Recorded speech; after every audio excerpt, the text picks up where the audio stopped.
Salut, c'est Trado. Voilà ma vidéo de mise à jour pour l'or.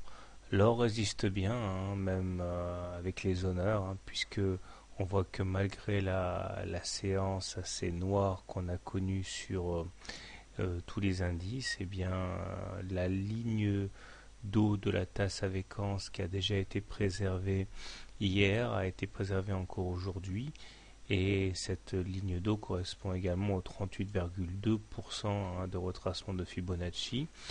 Il est vrai aidé en ce sens par la présence de la Bollinger inférieure qui a réussi à amortir la chute. C'est bien, c'est encourageant. Il aura fallu la présence finalement non, en fait même pas, j'allais dire des bêtises.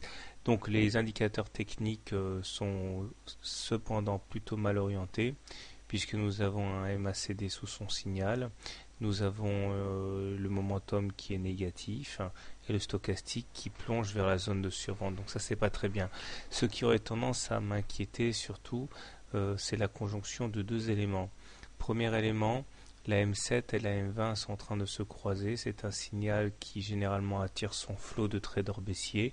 La M20 est en train de se retourner à la baisse, on peut le voir ici.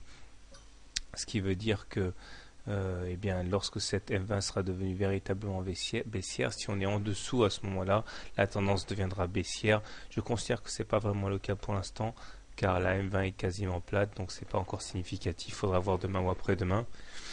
Et puis, la deuxième chose qui m'inquiète, c'est le fait que la médiane de la fourchette d'Andrews Noir n'a toujours pas été ralliée. Et c'est généralement le cas lorsqu'on se rapproche près de cette médiane. Là, elle joue comme un aimant. Et je crains qu'on aille visiter cette médiane à un moment ou à un autre.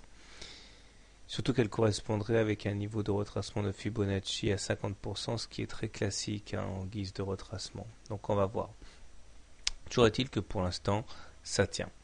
Alors, si vous voulez trader l'or demain, vous pouvez soit acheter sur un niveau actuel en vous disant que voilà, le niveau va tenir. Si vous êtes prudent, vous attendrez plutôt l'impact contre les 1377 qui correspondent donc à la médiane et aux 50% de retracement de Fibonacci. Si vous voulez vendre à découvert l'or, il me semble opportun de shorter au contact de la M7 ou de la M20 puisque celle-ci, adoptant une pente baissière, elles joueront comme une résistance à la hausse. Voilà.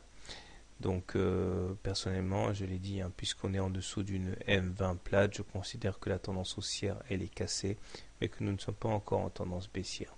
Ce sera le cas éventuellement si la M20 devient baissière. Voilà, bonne soirée, bon trade et à demain.